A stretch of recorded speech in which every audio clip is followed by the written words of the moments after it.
name is Kahima, and I welcome you all to our joint event on behalf of the women mediators across the Commonwealth Network, the Center for Women, Peace and Security at the LSE, and Conciliation Resources. I'm sure you all agree that our world needs mediation and peace building more than ever to create just societies. Women mediators and peace builders play vital roles on a daily basis, trying to create societies where people can have access to justice, meaning the right to live in safety. And they come across many challenges and barriers on a regular basis. However, some of them have been lucky to get the support they needed to do the work they wanted to do in order to build peace. The key purpose of today's event is to launch our recent research report that identifies and examines key factors enabling women mediators to mediate successfully. Some of these include networks of women, local and regional, positive visibility, intergenerational collaboration, opportunities for peer-to-peer learning and mentorships, flexible funding, responsive donors, and supportive and inclusive institutional cultures. The report also highlights key recommendations for various stakeholders to promote and create an enabling environment for women peace builders and mediators in which they can operate on the basis of equality. I would like to introduce Sanam Androlini, the chair of our program today. Sanam Androlini is the director of the Center for Women, Peace and Security at the LSE and a member of the steering committee of the WMC. Sanam is a globally recognized advocate in the field of women, peace and security with 24 years of experience as a peace strategist, working on conflicts, crisis, and violent extremism with a mix of civil society, governments, and the UN. She is the founder and CEO of the International Civil Society Action Network, where she spearheads the Women's Alliance for Security Leadership, comprising independent women-led organizations active in 40 countries, preventing violent extremism and promoting peace, rights, and pluralism. I would like to now hand over to Sanam to take us through the program today. Thank you. Sanam. Okay, thank you, Rahmana, and welcome everyone from all around the world. I see that people are still joining, and I hope that there will be time for discussions or questions, certainly in the chat as well.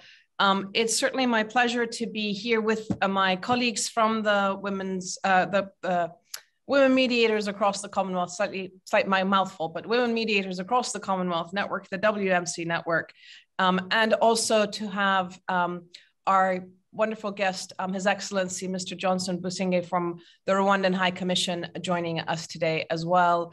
I'm going to hand the floor over very quickly to His Excellency for some opening remarks. It's a delight to have you with us, and we really look forward to continuing the collaboration with you and with other member states and with the Commonwealth Secretariat going forward. We will talk about the importance of the political connections and recognition through the discussions. But sir, the floor is yours. Thank you.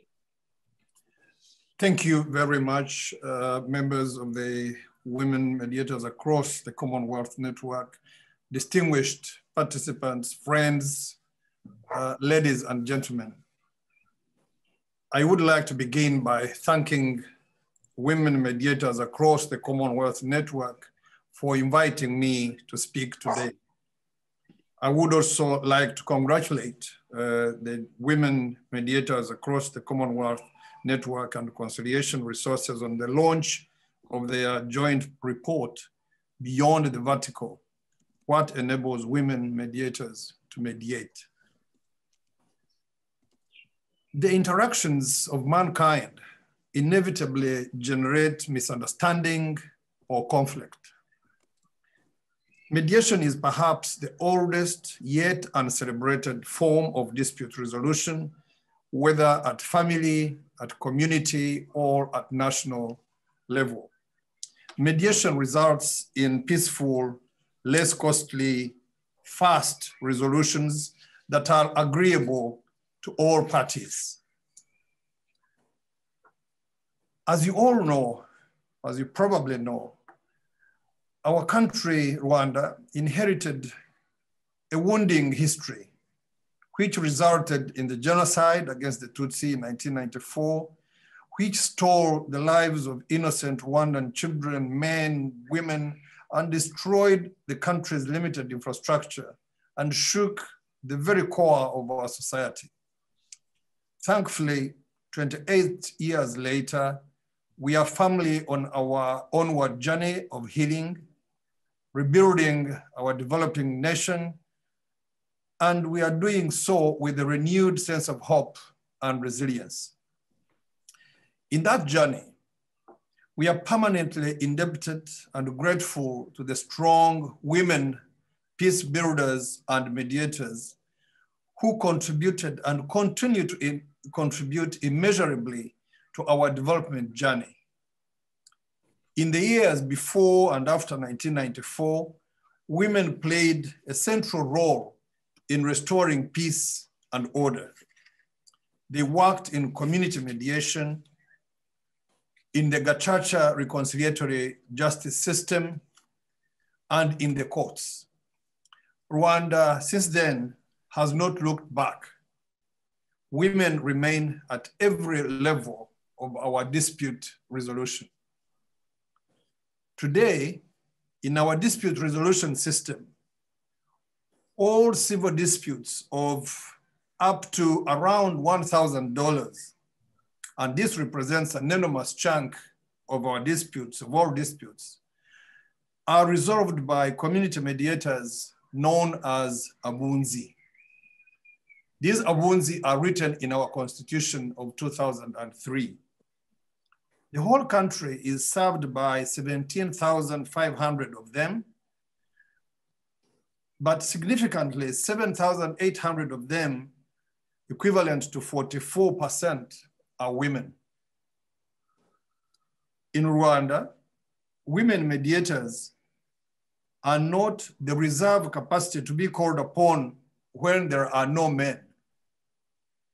Women are at the front lines of mediations with or without men. And they are supported by government, they are supported by the Constitution, and they are supported by flexible funding. We recognized that mediation is inevitable too for the formal justice system to address issues of justice, issues of speed, issues of backlogs, and issues of peaceful resolutions. We are now in the course of training and working with private mediators, in addition to court-annexed mediators who already are provided by the law. Among this growing group, no doubt, a very significant number are women. To quote His Excellency President Paul Kagame, women and men are equal in terms of ability and dignity, and they should also be equal in terms of opportunity. As Rwandans, as a global community, we need every member of our society to use his or her talents to the fullest. Rwanda's Vision 2050 has solidified gender equality as one of our main aspirations for national transformation and prosperity. As you may or will know, we have consistently had the highest female representation of parliamentarians in the world since 2003, currently standing at 61.3. And gender equality is one of the fundamental principles underpinning our Constitution, with a quota established in the Constitution stipulating that women will make up always 30% of all decision-making organs. And this is right from the community level. With this situation, women in mediation becomes a common sense matter. The UN Security Council Resolution 1325, now 22 years old, was a significant turning point in the global approach to gender equality, previously considered from a development perspective, and today anchored in the area of peace and security. The resolution also recognized that women are the primary civilian victims of conflict, yet they were excluded from peace and conflict resolution processes. In 2022, women are no longer seen as defenseless victims, but as real agents of peace and security. I want to commend the role and contribution of women mediators across the Commonwealth towards women inclusion as mediators to peace negotiations and post-war and post-conflict peace-building efforts. For her part, Rwanda has reaffirmed its commitment to meaningful participation of women in peace and conflict resolution processes through the adoption in 2018 in its third National Action Plan of the Women, Peace and Security. Of course, significant challenges remain as the COVID-19 pandemic has created additional obstacles on the road to gender equality that were exacerbated in the pandemic and clearly demonstrates more action is needed. Indeed, women in conflict situations systematically remain targeted and subjected to violence. And that happens disproportionately, targeting women. This is particularly the case when women take an active role in peace and conflict resolution processes, including peacekeeping. While the rise of acts of violence against women peacemakers was recognized by the United Nations Security Council Resolution 2493, it is now time to act on this. And our Commonwealth could be the starting point. We are pleased to continue our engagement with the network and build on our strong relationship. Women mediation cannot succeed unless government, unless the law, unless funding, all conspire to support the women in doing this work. And with the current demographics and the current roles of women, nobody should still be in doubt on whether this is possible. I think it should not be a question of whether, it should be a question of when it should be done. We also look forward to hopefully welcoming most of you or all of you to the upcoming Commonwealth Heads of Government meeting, which will be held in Kigali in June of this year. Kigali is preparations are in earnest. We wait for you to give you all the warm welcome that Kigali can offer. Friends, ladies and gentlemen, I want to reiterate our commitment to creating safe and conducive environments for women peace builders to carry on their missions. And by saying our, probably, I may permit myself not to speak only for Rwanda. Let me speak that humanity needs to do this. Let me say that what is required of humanity is to create these safe and conducive environments for women peace builders to do their job. As Rwandans, we are guided by our history, and we are willing to partner with all those who will wish to walk the path to the ends of inclusivity and peace. I wish you all fruitful discussions today, and I thank you very much for your kind attention. Thank you. Thank you, sir. First of all, thank you very much for joining us. And certainly we look forward to being with you in Kigali and at Chogum and really taking the relationship between the network and the Commonwealth Secretariat to its next level and with member states. So that's certainly an important development. And also thank you very much for raising the fact that mediation is transnational, it is universal, it is not something that is imposed on us by one side of the world on the other. It's actually been something that all of our cultures and societies have always had. And in fact, that women have always played a really important role in that. It's just a very invisible role. So it's bringing that visibility. And as you said, Rwanda has certainly been exemplary. Many years ago, I did the first piece of research on how you ensured bringing youth and women's voices into the political sphere. So thank you for that leadership. And as you said, based on a very, very tragic history that all of us are cognizant of. So thank you for joining us. We look forward to seeing you in June in Kigali, and it will be certainly inspiring to be there. And I hope that you will be inspired by everybody that is coming from the network as well. Thank you. Thank you very much. With that, I'm going to hand the floor to our dear colleague, Jonathan Cohen from Conciliation Resources, Executive Director, and sort of host and sort of nurturer of the network in its first 3 years, and really kind of helping create a home and the evolution of the network. Jonathan, the floor is yours, and I know that you need to leave afterwards to go catch a train. So, so please, without further ado. Thanks so much, Sanam, and thank you, High Commissioner. It's been really great to hear the commitment that you espouse, that all government spoke as eloquently and as passionately in support of this and the wider mediation and peace building agenda. And as Sanam said, Conciliation Resources has had the privilege to act as the secretariat for the network from 2018 in its inception up until recently. And it's been a tremendously rich partnership as we've helped to bring together 50 exceptional women mediators as the founding members of the network.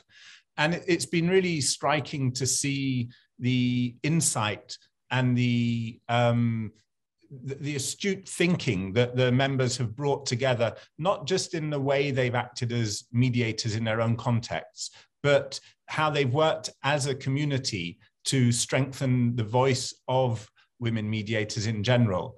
And it's been important, I think, because the role that the network plays is not just one that provides a space for expert mediators to support each other, but it's a network that challenges the status quo within mediation and that encourages more inclusive and sustainable outcomes. And the work of the network, individually and collectively, has, I think, helped to broaden the understanding of what effective mediation is. We all know that the discourse around inclusion and diversity for mediation has become much richer and much more meaningful in recent years, and that the practice is becoming broader. And we know that mediation happens at different points and different places in the process of peace. There's much more evidence that achieving effective outcomes in peace processes is not just about elite level negotiations, but it is about the panoply of engagement in broader society that can actually challenge elite level negotiations to be more effective, but can also make them more inclusive in their own right. And I think one element of the work of members of the network and of the network as a whole, and I think of the network as part of a community of networks of women mediators, one element has been to double down on the necessity for women to be more involved in political level mediation.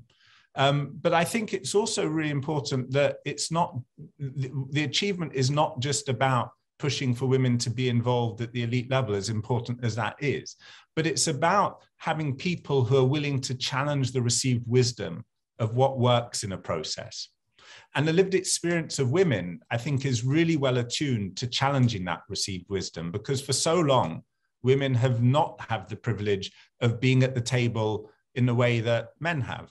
And so by having to make the case for what is morally right, they have, I think, members of our network and of the other Women Mediators Network have challenged this received wisdom, and in doing so broadened our understanding of what works and what is necessary in mediation. Certainly from the perspective of Conciliation Resources, we've benefited in multiple ways by having the honor of hosting the early stages of the network.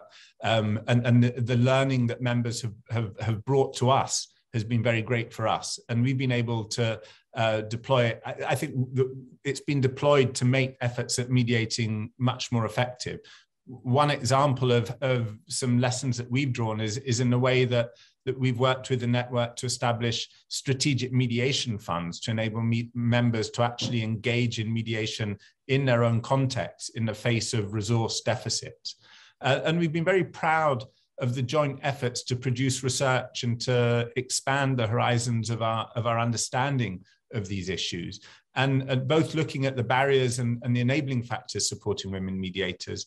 And I think one of the reports that's going to be reflected on today, that Beyond the Vertical, I think the recommendations there for governments, for regional and multilateral organizations, but also for local, national and international NGOs, really helps to open up our thinking on how we should pursue these issues. So today's event brings together, I think, a really tremendous panel of speakers. And I'm fortunately, I don't have to get a train until a bit late, so I'll be able to hear the panel, which I'm really looking forward to. And it also marks in a way that the move from Conciliation Resources to LSE's Centre for Women, Peace and Security. And I think this is a really exciting opportunity for the network. From the outset, at Conciliation Resources, we were committed to providing a strong foundation for the network and to help it to evolve. But we didn't want it to be dependent on one institution. And we knew that the members didn't want to be in a position that they were dependent or beholden on one institution. And so I think this evolution will enable the network to continue to develop, to continue to challenge. And I know from personal experience that there's a lot of challenge there. Difficult questions are asked in a spirit of inquiry and in a spirit of improvement. And I really look forward to seeing the network's continued advocacy and research and its continued growth. And more than anything, I hope that the network will continue to be a space for women mediators across the Commonwealth to interact with themselves and with their peers in other networks, and to continue to network for change, to improve mediation and peace building outcomes in a whole diverse array of contexts and regions. So with all good wishes to the network, it's been a pleasure to work closely with you. I hope we'll continue to find ways to work closely with you, but we also will continue to be intense supporters from the sidelines. Thank you, Jonathan. Great to hear. And as you said, it's both that women challenge conventional wisdom, but it's also, I think, what you were saying about the importance of the community level, that what we know from the work that we've done is that there can be great work being done locally, but then the national and the international can really mess it up. And at the same time, there can be it's really important to have the kind of local perspectives actually shaping the international. So it's kind of the importance of having a bridge between the two worlds and not thinking about it as parallel tracks, but as a kind of ecosystem of mediation and peace building, and that everybody has their role. Our local partners have their role, our international organizations like CR and others have their role, and then of course our governments have their role, but it's thinking about it as an ecosystem as opposed to sort of silos that we've had this far. And it would be certainly interesting to see how we can evolve that right now. We're certainly, as a world, it seems we're better at starting wars than ending them. And I think that women are definitely much better at preventing the wars and helping to stop them. And so it really is time to sort of put the emphasis on peacemaking and civil society peacemaking that many are coming from. Thank you, and yeah, I hope you can carry on joining, being part of the conversations. I'm going to now go to our panel discussion and our speakers from the network. Lovely to have you all here. As we just keep seeing each other in Zoom boxes, but hopefully one day we will see each other in person. We have Magda Zanoun from Cyprus, who is a human rights activist, and her perspectives have been influenced by living in apartheid South Africa and Greece, and now where she is in Cyprus. She's been active for many years. She's an active member of civil society, focusing on the implementation of Resolution 1325 and the integration of gender perspectives in peace processes. She has been involved in supporting a number of local women CSOs and founding them, including Hands Across the Divide. She's been part of the gender advisory team and the Cyprus Women's Lobby, and she is very much involved in storytelling, and one of the first people who was doing podcasting in this space. Magda, it's lovely to have you with us. I'm just going to carry on quickly introducing everyone else, and then we can get into the conversation. Lovely to have Elizabeth Solomon with us. Elizabeth is an industrial court judge and an experienced mediator in a variety of political, post-conflict and commercial contexts working around the world. She is the director of the Mediation Board of Trinidad and Tobago, former executive director of the Dispute Resolution Center and the Caribbean Center for Human Rights, founder of the Dialogue Solution, member of the steering committee of the WMC, and with a past career in journalism and working for the UN, and actually also being involved in Cyprus. So Elizabeth's work has been focused on designing and implementing processes for social cohesion and inclusive peace building. And she's worked in Kosovo and Bosnia and Somalia and across the world, basically. So Elizabeth, lovely to have you. Many, many, many lives in one. Also lovely to have Samaya Tanim with us. She's an early career practitioner in the space of peace and development, interest in women, peace and security, interfaith issues, and prevention of violent extremism. Samaya has worked with a young student community across Bangladesh to build awareness against hate speech since 2017. Through her organization, the MOVE Foundation, she designs and facilitates peace-building workshops to develop capacity and mainstream youth involvement, particularly female students in peace and civic education. As a young consultant, she's worked with regional research projects, amplifying leadership of local youth in PVE in South Asia and the UN youth programs, and as well as networks of traditional and religious peacemakers. Through campaign #Reform53, she advocates for reforming discriminatory laws against women and the LGBTQ+ community in Bangladesh. Also, we have with us Rose Pihai, who's the director of the civil society organization in Bougainville, doing community learning centers and involved in the South Bougainville for the Women's Reserve seat in the autonomous Bougainville government. She is the only female minister in a 14-member Bougainville Executive Council. She was driven to political arena by her passion to create and influence change in women's leadership and secure a safe region for people involved in peace building in Bougainville. She's created the initiative on the National Action Plan for Women, Peace and Security there, and has been really involved in these activities. And that is our wonderful panel today. I'm going to start with a question for everyone. And it's a simple one. What does it look like? A day in the life of a mediator, a woman mediator, or a peace builder in the kind of work that we're doing? What does it look like? What do you work on? What are the challenges you face? Anyone want to start off with a day in the life of, to share with the audience what it means to be you and to do this kind of work? Elizabeth, you want to go first? Why not?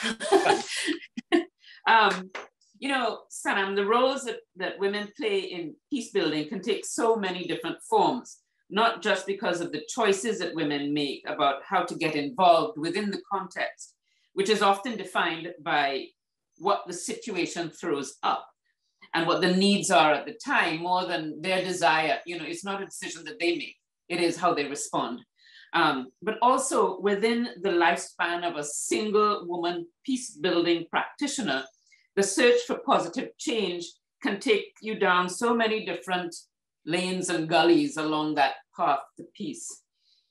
I mean, I started as a journalist and found myself being deeply invested in how policies and political decision-making impacted on people, particularly on the most vulnerable. So it became my kind of obsession that I should give a human face to political policies and to the masses that voted in politicians, and to make the lives and aspirations of those who are least able to impact change visible to others whose decisions impact their lives, and those people who make those decisions actually choose to look away, and to give them a voice of their own.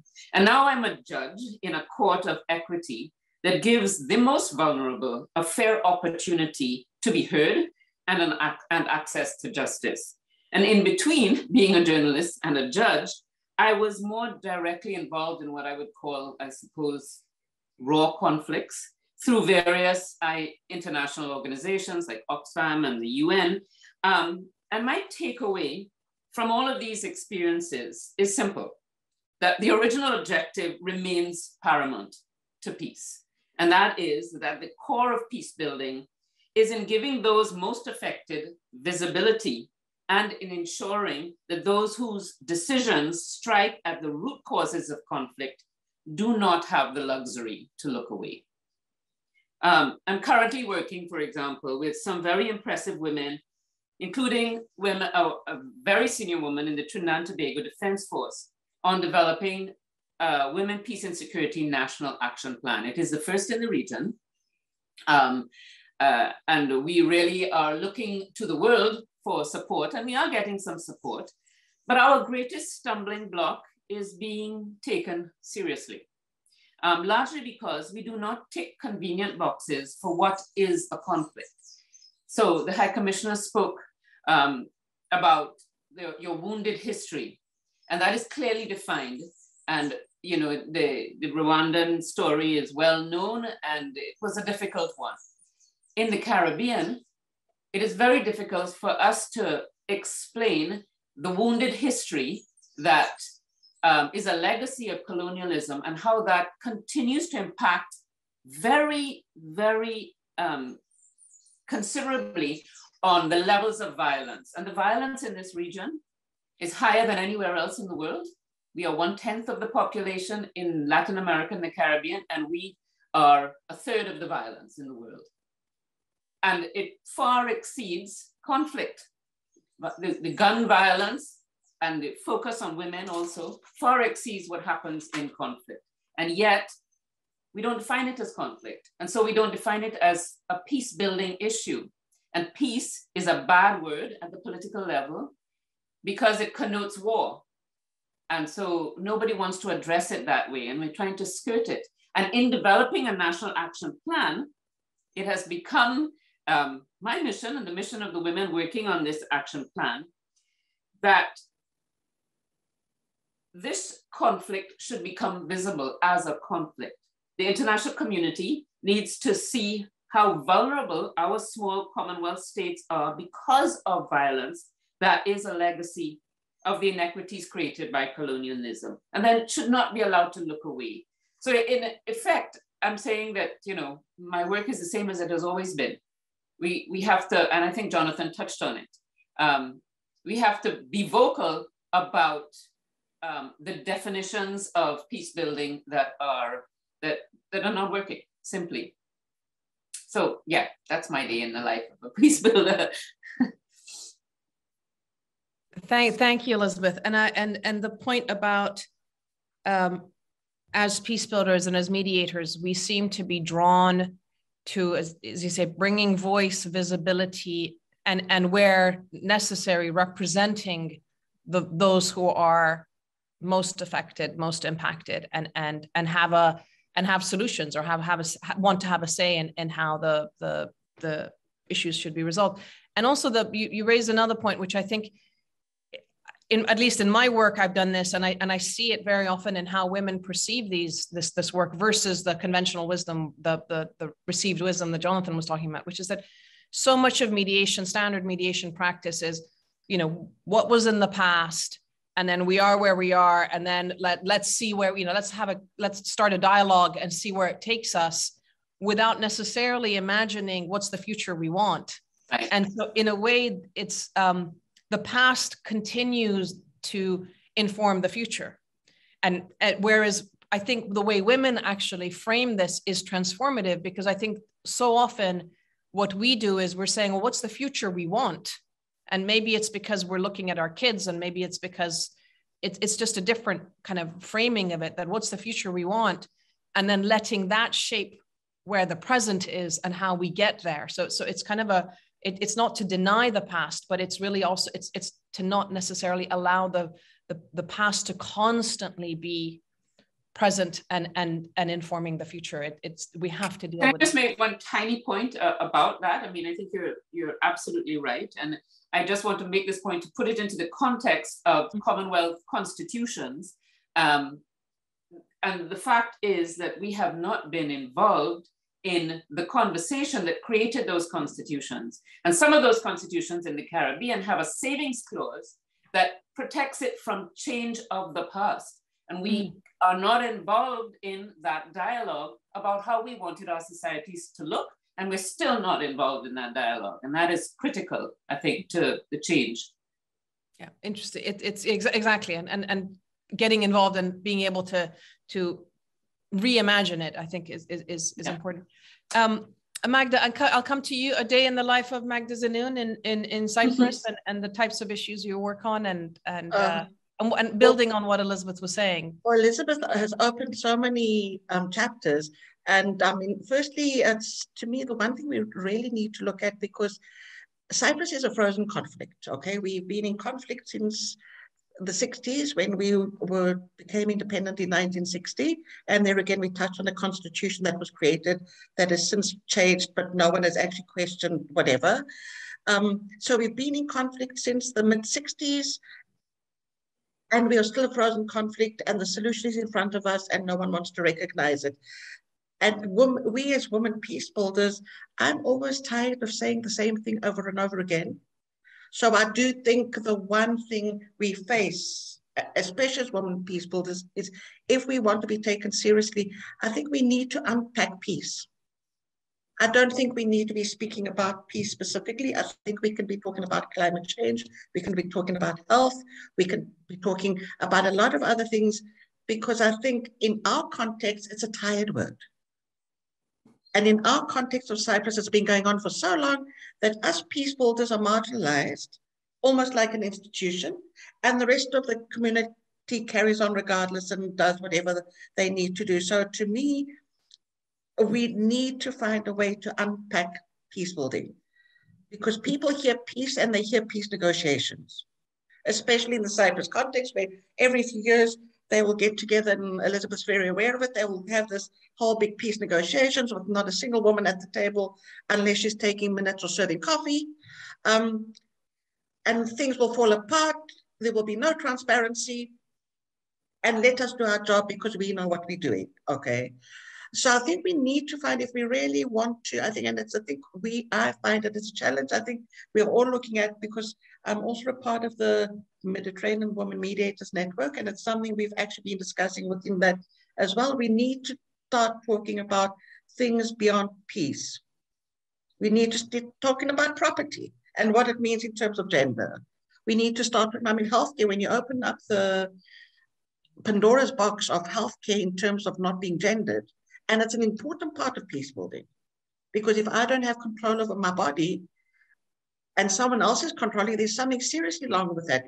If I'm a refugee and the system is not taking into account that as women, you have periods or you can have a baby, then there's a serious omission in that, and that will create more problems going forward. So I think we need to change the context of what peace means.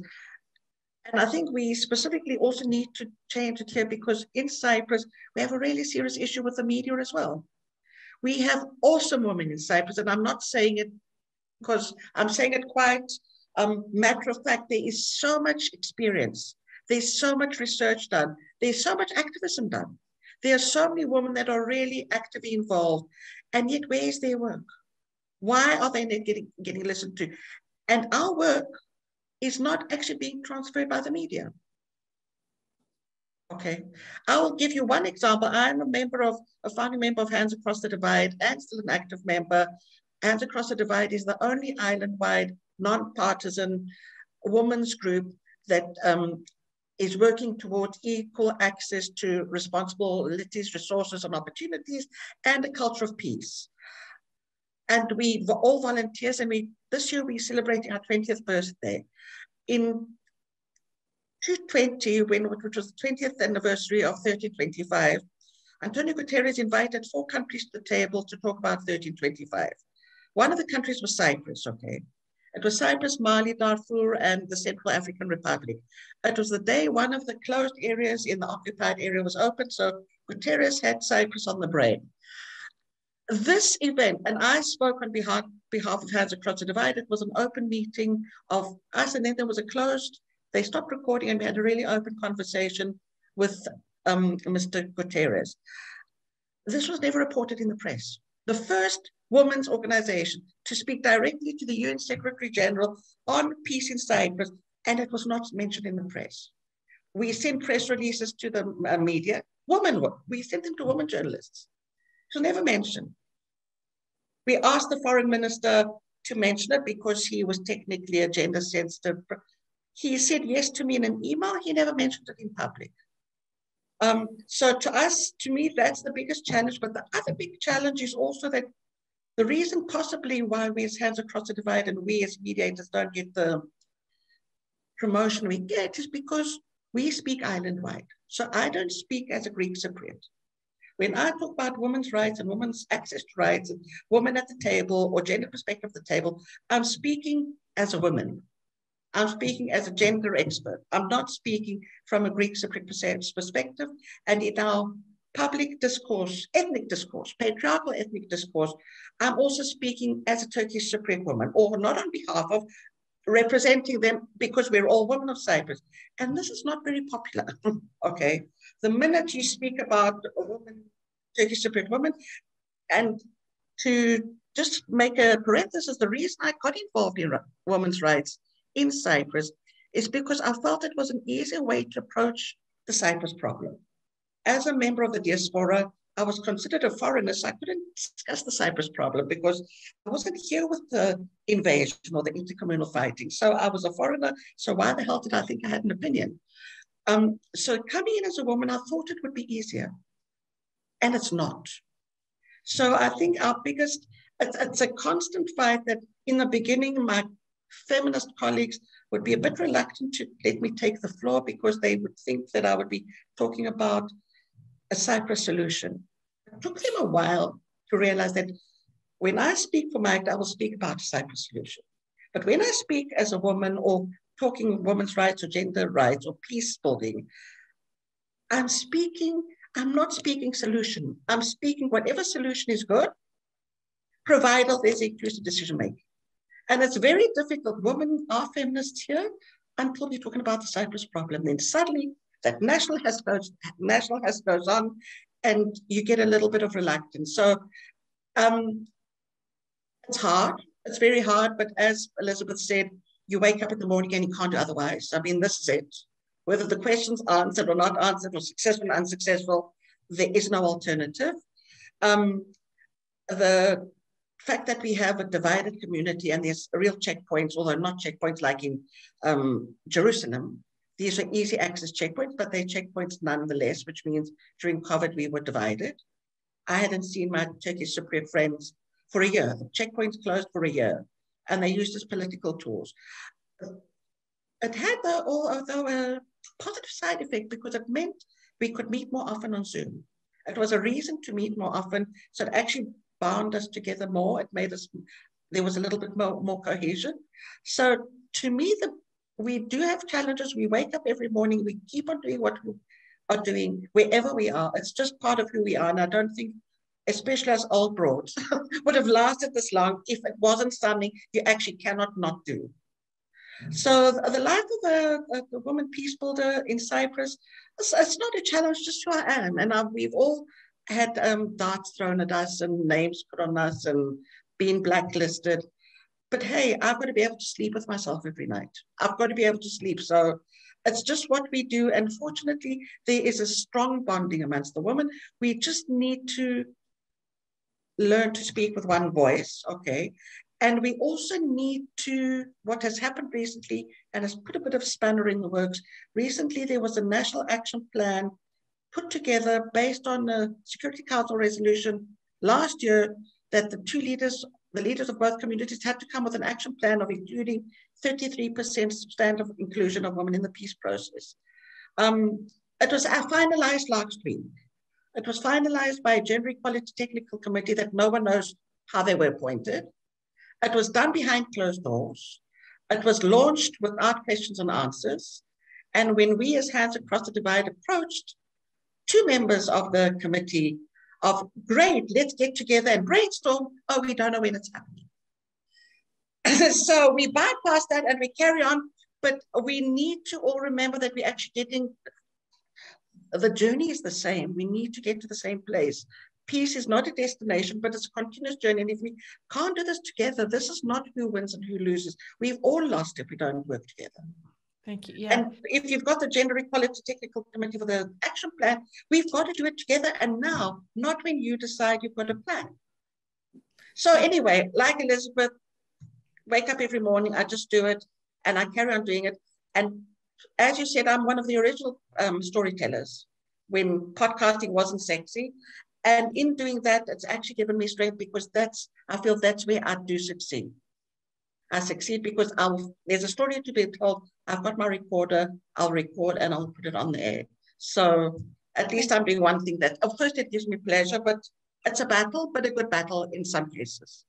Thank you, Magda. And something that we often take for granted, and it's actually such a critical sort of invisible power when you bring women together and they become kind of bonded in terms of peace builders or mediators, is that it's working to move beyond the ethnic, national, religious identities and actually recognizing that doesn't matter as a woman, it's your identity as a woman is suddenly opens up a sense of universality, right? So in the network, in the WASP network that I work with, and I mean in the WMC, there is huge diversity, right, of age and ethnicity and religion. We don't go around asking each other, what are you? It's the assumption is that, okay, we're as women, what is it that we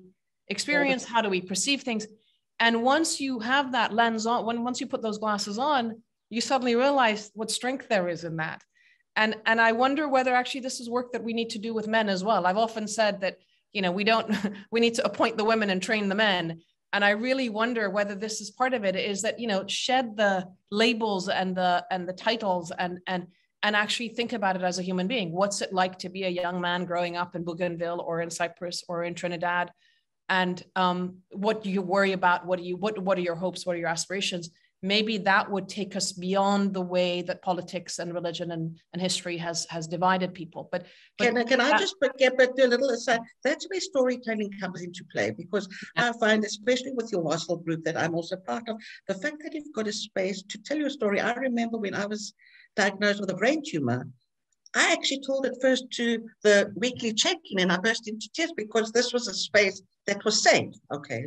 So if we actually open it to men, that we all different, brain tumors are not separate and they're not male or female, they're human, okay?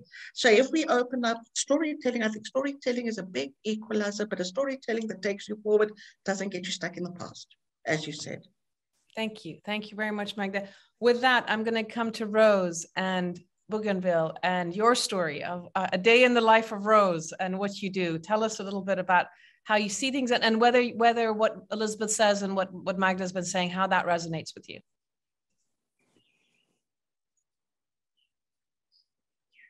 Unmute, please.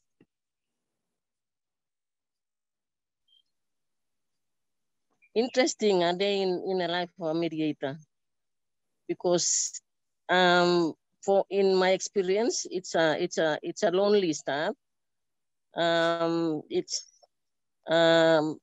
It's just starting with just your own passion. So for me as a mediator, now that I have come across friends, especially friends in Bougainville and the women mediators across the Commonwealth, it's interesting how the perceptions that I had when I started doing peace building have changed over the years that I've been doing peace building now. I work in a conflict area, an armed conflict area, which was an area which did not join the Bougainville peace agreement, the peace agreement. So the area, we still experience a lot of violence, armed conflicts in the area, but in the beginning, I thought it was easy to talk to the fighting factions so that they can come to terms with each other and then they can reconcile. But as I continue to do peace building work, I'm now realizing that there's a lot more that is involved in trying to get factions to reconcile and trying to get factions to trust each other. So recently, I found out that it's quite difficult to get people to trust each other if they haven't gone through any kind of peace building awareness or peace building training, or if they haven't gone through any rehabilitation, or if they haven't gone through any trauma counseling sessions. So this is one hard fact that I have learned over the many years that I've been trying to facilitate dialogues and to facilitate even get to the point of getting the factions to agree to have a dialogue. So the lessons that I'm learning is when we have women working together, and if we have like networks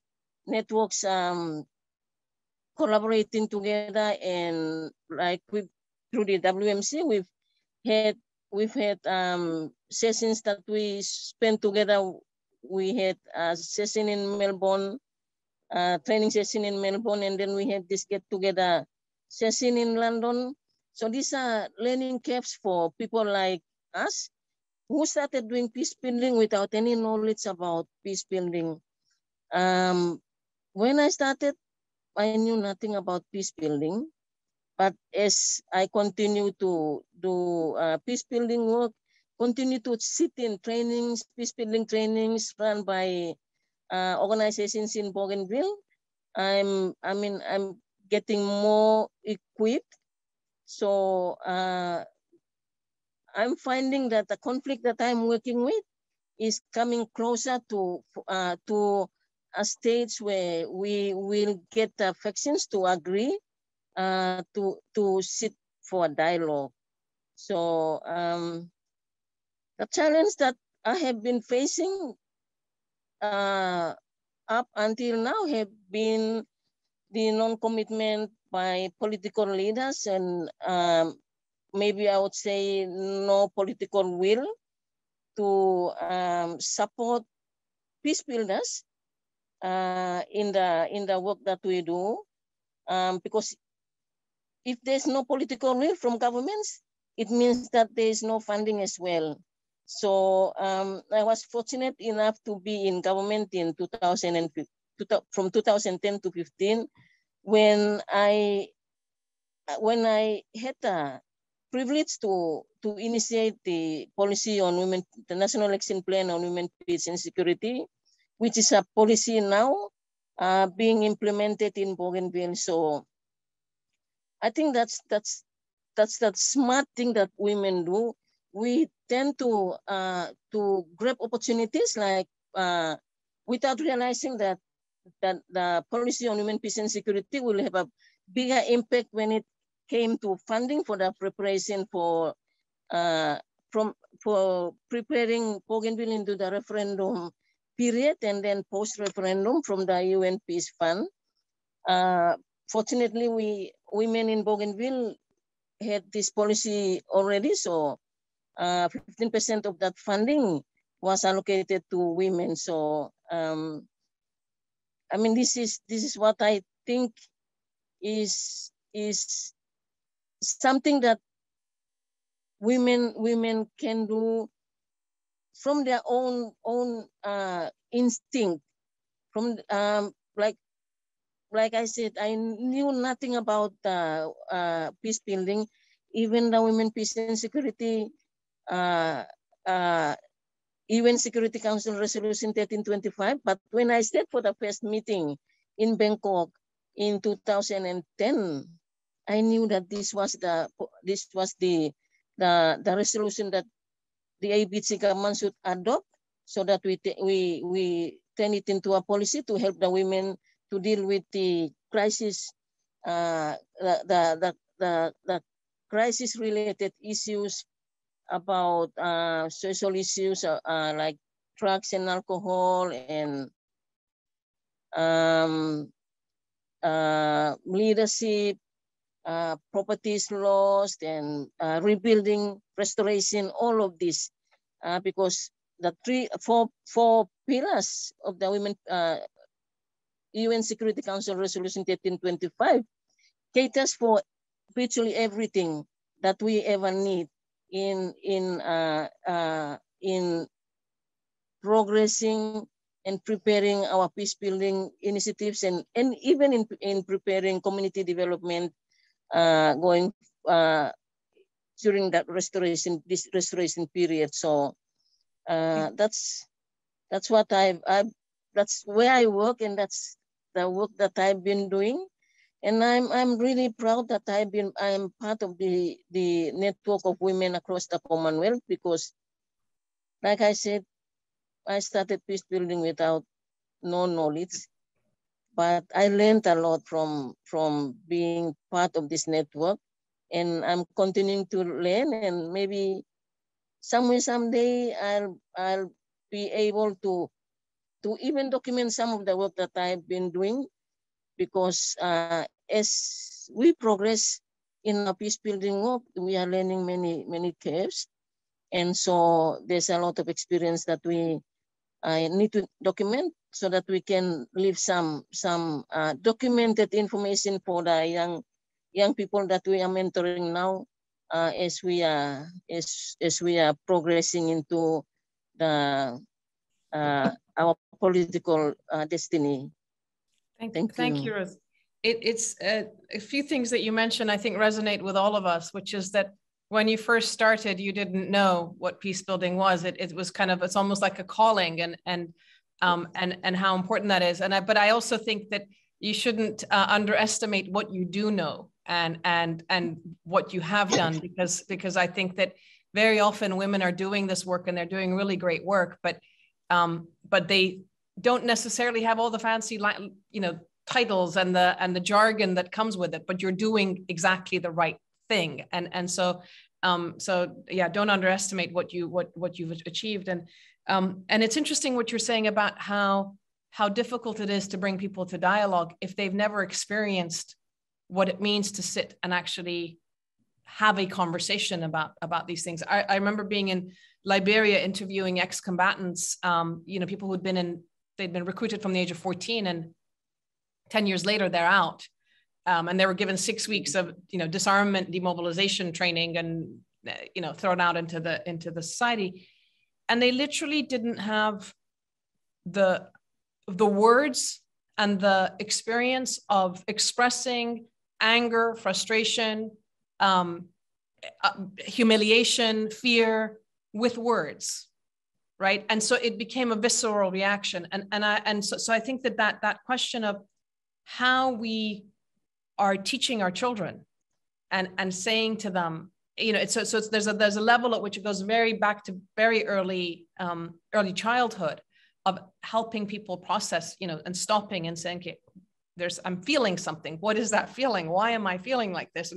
And acknowledging the, base sort of feelings of fear and humiliation, which I think, again, when we talk to men, it's really, really hard for them to express that, and it can come out as either an offensive or sort of aggressive, defensive methods. I sometimes even in high discussions with diplomats, if you say something that criticizes maybe the way that their government has done something, it's not.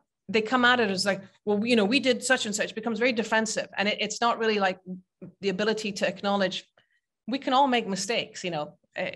Things are hard. So that issue of how we do dialogue and provide the safe spaces and so forth, I think is really important in terms of what you're saying.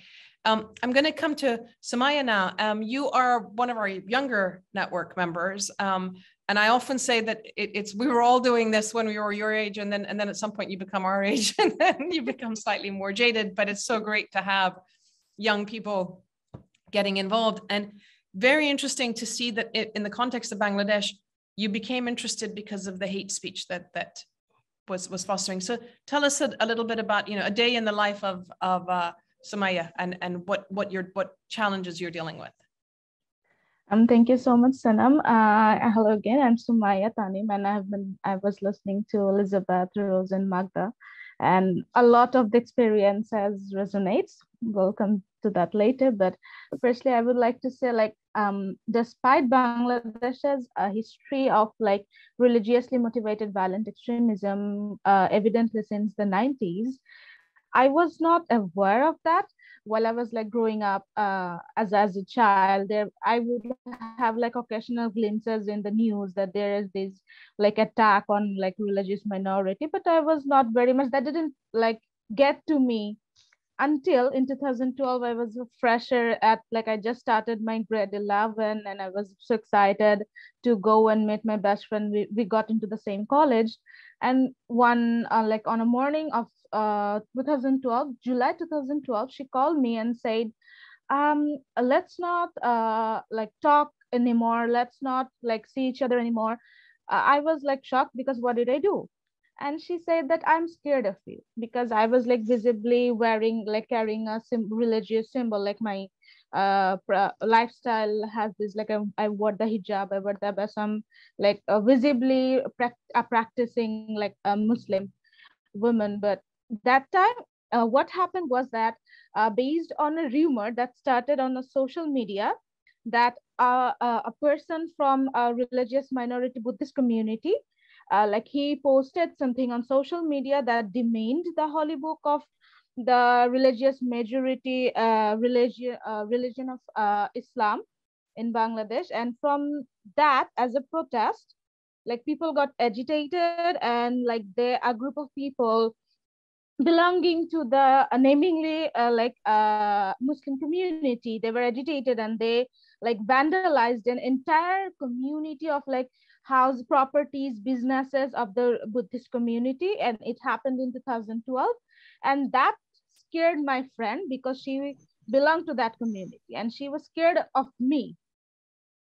And that carried on, that had a deep impact on me, and I carried that along with me for so long.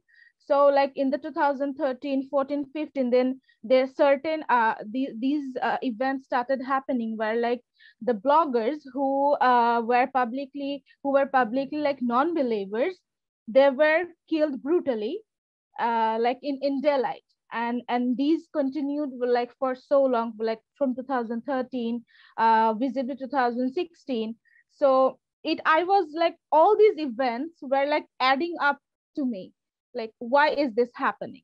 Because I was feeling guilty, because coming from a family that vividly practices the religious traditions or trends, I was feeling guilty, I was being a part of the perpetrators who were doing that. So in 2017, when we started university, me along a group of my friends, we tried to informally initiate dialogue among our friends, or from other religion, on how to form the words when we're talking with each other, or when we're commenting on any current issue, social issue that involves religion. So we were doing that informally. And on 2017, I got this opportunity and I got this training from Faith in the Commonwealth Training of Trainer program, that specifically trained us on how to approach towards motivating or mobilizing interfaith harmony. And since after receiving that training, I officially started, I formally started together with a group of my friends, to form, I would involve the faculties, university faculties, and friends from other universities as well, to initiate, because social 26, I'm talking about 2016, 17. So it's very recent only. And like the social media played a huge part on like propagating these the deregulatory, demeaning words, or the way the narratives went on about like people from coming from like other minority community, especially like even last year, like during every like festivals of the religious minorities, there are confirmed incidents and events where their prayer spaces are vandalized, there are casualties. So despite living in a like independent country, despite being a citizen of independent Bangladesh, just because of their identity of coming from a religious minority, they don't feel safe. Their belief is being attacked. Their festivals, they are being attacked. So that stayed with me. But as I said, that we formally started initiating dialogues or campaign against hate speech and mobilizing interfaith harmony. But then what I realized was maximum of my friends, or I would say colleagues, since we started that formally, were male. So when we would like support, or like when we would arrange any such event, what happened was like from their conversation, I got the feeling that I was just there because as a token of diversity, and like my agency of like what I was bringing to the table within that campaign or dialogue, it was not being acknowledged. I was rather being, as you Sanam said, that like women are trained always. So like there was an effort to like train me. Okay, you have to be in front of the like program so that you can like get more people to the table. They're attracted to join. They feel the need to like join this table because it's a very diverse group. And that again struck me, as it says, a day in the life of a mediator, peace builder. I would say day in the life of a women mediator or peace builder. Like before that, I was not even like thinking about the male peace builder, female peace builder, or women. So when I started working at the Tolerance, Respect, and Peace project with MOVE Foundation, they're like together along with our aim of like equipping the young people from belonging from various like religious minority community, or young students who are not in the traditional like mainstream educational form, rather like they're coming from a like a side stream, like the religious education institution, which in Bangladesh's context are like very like side stream. They are not considered students from the like mainstream education. So like equipping them as with peace building tools, I had these like aim to like include more and more like female students to like, so that they can go out there as peace builder and they can claim their like agency, or they know like their potential, like how much they can contribute to like any peace dialogue or peace processes. And we have been so far, like we have been able to orient over 5,000 young students, and half of them I would say would be like female students, on like capacity building and advocacy training on like preventing violent extremism, de-radicalization, media and information literacy, then conflict resolution, and citizenship education. And that's how like a typical day like in my like as a women peace builder looks like. You are a very, very busy person and dealing with really the sharp end of what is actually happening around the world in many places. That this kind of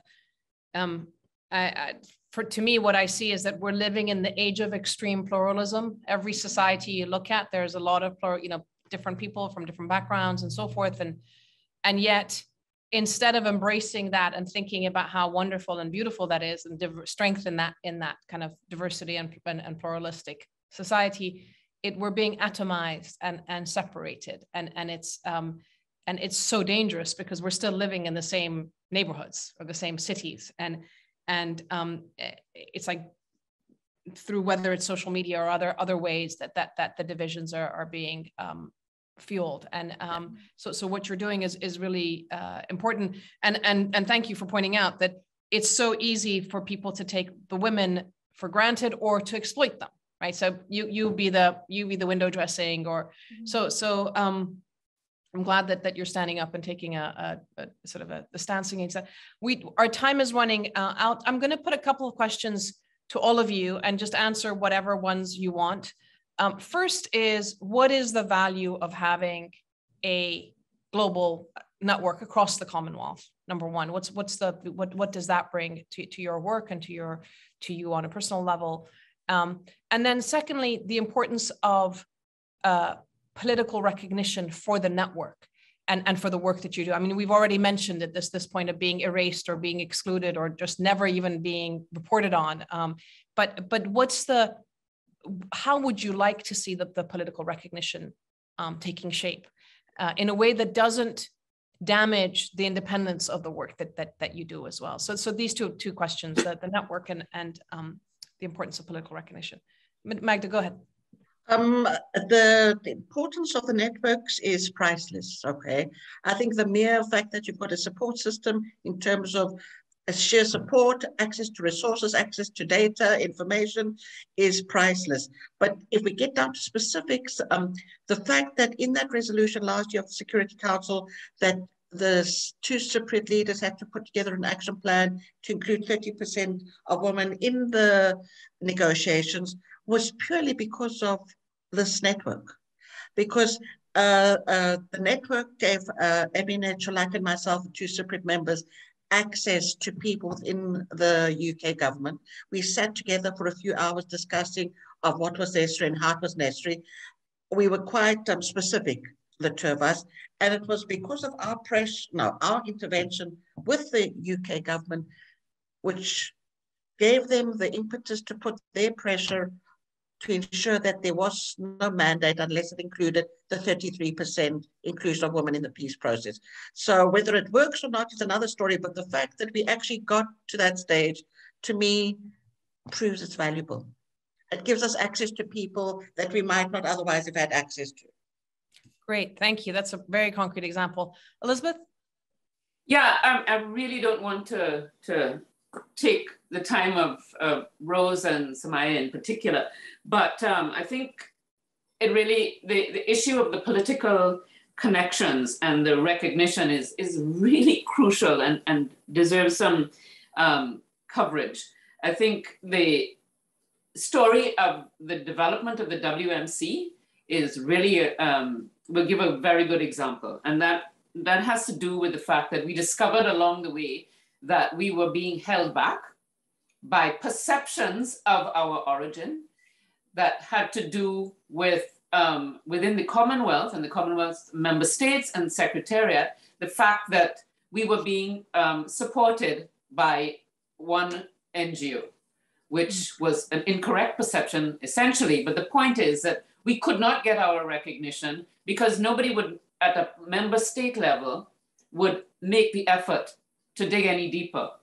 And so we needed to push very hard to get independent recognition and for us to define what the WMC is. And that affected our funding, as you know. But having pushed for that recognition, pushed specifically for it to be a political recognition and to be accredited, a political recognition by all member states and by the Secretariat itself, specifically also by the funders. I think there's a whole new definition in their minds and in ours. So the process of defining ourselves has been, I think, 3 years, and it has been very much one that we were insisted had to be driven by ourselves and by the members. And that has forced a new definition of how we are perceived as women, as members of the Commonwealth, and as a network that can have a difference. And the work that we play, the work that we do both at the ground level and at political and, you know, the so-called track one mediation. So it changes the game fundamentally. So it is critical. And just one more point that I know has been mentioned often by our members is that even within your own country, working at the national level, if your national government gives you the political recognition that gives you the legitimacy to be the mediator, it changes the game fundamentally. So that too, I think, is something that all member states must recognize about their own women mediators. Yeah, I think. Thank you. And it's, first of all, it's great that we are going to be present at JOGM and being able to sort of actually be part of that. I sometimes think we should do before and after surveys of saying to people, you know, before they meet women mediators, women peace builders, you know, what do you think you're going to come across? Who do you think you're going to meet? What is your perception of? And then afterwards, once they've met and talked to us, what did they see and what's their changed perception? I remember going in Afghanistan, I had a meeting with some in local communities, and after 1 hour of sitting with these men speaking Dari and talking about peace and security and so forth, one of them I asked the question, and one of them turned around to me and goes, "You're kind of little, but you know a lot." And I thought, my goodness, I'd walked into the room and they'd been polite for it. You know, they were like, okay, we have to deal with this. We don't know why we have to deal with her, but maybe we get a free lunch. But it was really interesting in terms of just, I mean, and so often this happens. So often people are like kind of surprised by what it is that women actually say and do and bring to the table, and changes the sort of stereotyped images that they have. So thank you for that and the importance. Samaya and Rose, what are your thoughts on networks, the importance of the network, the importance of political recognition, and actually how you'd like this, you know, what you hope to see going forward? I would just quickly add that as the Valley of Network, I joined WMC a lot later on, like late, I think in December of 2020. And after from that, as I said, that I only had few opportunities of like getting formally trained in terms of like peace building tools or how I can approach for my passion. So mostly I was like going along with my passion for peace building, and also like I was learning on the job as my work at Move Foundation. So WMC has given me the opportunity. To me, it has been a very like, it gave me nominal affirmation when I was going around, like I was working with like young students. These name itself, like Women Mediators Network across the Commonwealth, it's a like very mouthful name, and they would like just go and check what was happening on it. So it kind of gave me a nominal affirmation to my work, and also it gave me the resources to and get inspired from the amazing works from my colleagues. And I had this opportunity to receive a one-on-one training via WMC, like WMC enabled me to get that opportunity. And so it has been a source of like peer-to-peer learning, and also like that visibility or affirmation. And in terms of political support, as Elizabeth said, that politically when the government, like as Sanam said, that as when the government recognizes your work or recognizes your space and agency as peace builder, like it makes it easier. But as Kuramana knows, that I had been like very passionate about the National Action Plan on Women, Peace and Security in Bangladesh that was initiated by the Minister of Foreign Affairs and UN Women in 2019. And that is supposed to run till 2022. And I have been closely following. And so far, it only seems that the National Action Plan contains on what different like ministerial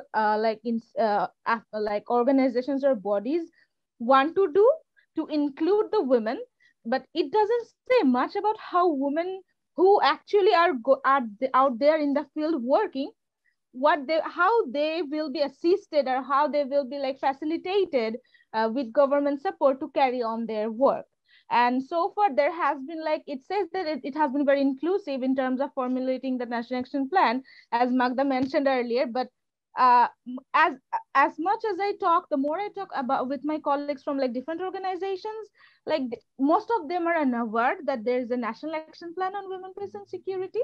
So political recognition, if political recognition means overshadowing the actual peace builders in work, then I think we need to rethink about like what kind of how the political support can actually like support us instead of like overshadowing the people. So that's it. Over to you, Rose. Thank you. That's a great point. That and we've certainly seen that internationally, that for years, you know, it was about women in mediation or diplomatic processes. And actually, for me, and part of the advocacy that we've done in the last few years very strongly is say, we want women peace builders. We want the women who know the peace building work and understand these skill sets. Otherwise, it's very easy to just have, again, women that are appointed that are window dressing or don't necessarily bring this perspective and certainly get the work that the kind of work that we're all doing and you're doing gets lost in the mix. Rose, your thoughts on the importance of the network getting political recognition, you getting political recognition for the peace building work and being in politics. I mean, you mentioned earlier how important it was taking your perspective into the political space and using that power to support peace work, but thoughts on the network and so forth. Yes, thank you. There's a lot of value in being a member of the women mediators across the Commonwealth. Firstly, like I said, I started this work without any real knowledge. So as soon as I joined the network, I started getting more knowledgeable about peace building, getting access to new information and new knowledge about peace building. So and it liberates some of the challenges that I was having in trying to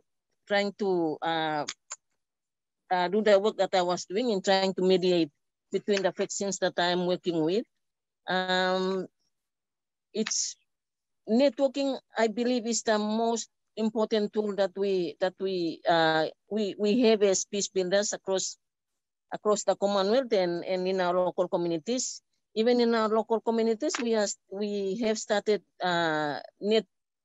building a network of women peace builders because of the experience that I was having with the WMC. So this is the value that I added to my work as a peace builder. For the political support, there's a lot that we need to advocate on for political support, especially in terms of just giving us the leeway to do the work that we are doing. Most times we don't think we need their moral support, but we think we need the financial support so that we can do the work we are doing, and indirectly we are supporting government in achieving peace in going forward. So I think the way we understand political support must be in terms of government supporting civil society and peace builders, which indirectly is supporting the government in preparing its people in restoring peace in the region or in the country. So yeah, thank you.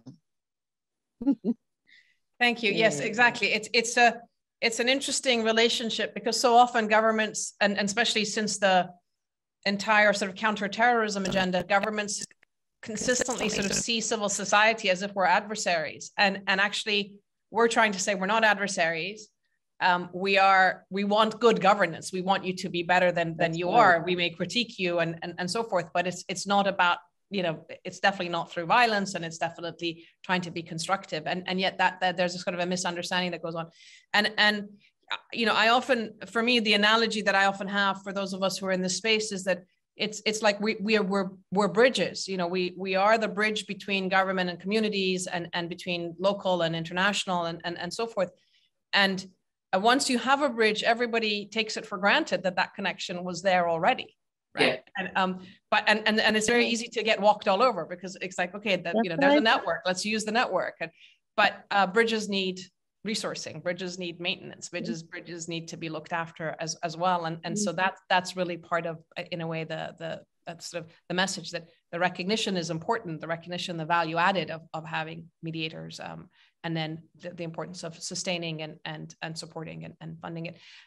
With that, I'm going to hand over to my colleague, Rahmana Kakar, who is the coordinator for the network and now at the LSE. So Rahmana, the floor is yours, and we will close afterwards. So, and for me, it's both with my hat as a network member and on the steering committee, but also with the LSE Center, I think it's going to be an interesting next phase of our work, and having the space and the kind of the resources and the platform that comes, and the ability to document and the ability to engage and have that sort of political recognition that an accreditation that Elizabeth was mentioning. It's kind of interesting and exciting days coming forward, but also an incredibly difficult world that we are all encountering. So Rahmana, I hand over to you. Thank you. Thank you all for a great conversation. Thank you so much, Sanam, and thank you everyone for this really interesting discussion. I'm literally out of words, but I would definitely take this opportunities of saying the last words to elaborate a little bit more about on the transition of the WMC to the LSE WPS Center. The network is now housed at the LSE WPS since December 2021, just last year. The transition of the network has happened at a really good time in the life of this network, where the network is now strong on its feet, having its own governance mechanism. Members are ready to initiate more innovative approaches to achieve its advocacy aims and implement its mediation strategy. The members advocate for the inclusion of women from a societal perspective, while looking at the conflict from a society-centric approach and not from an individual approach. The Center for Women, Peace and Security provides an excellent platform for doing this kind of advocacy.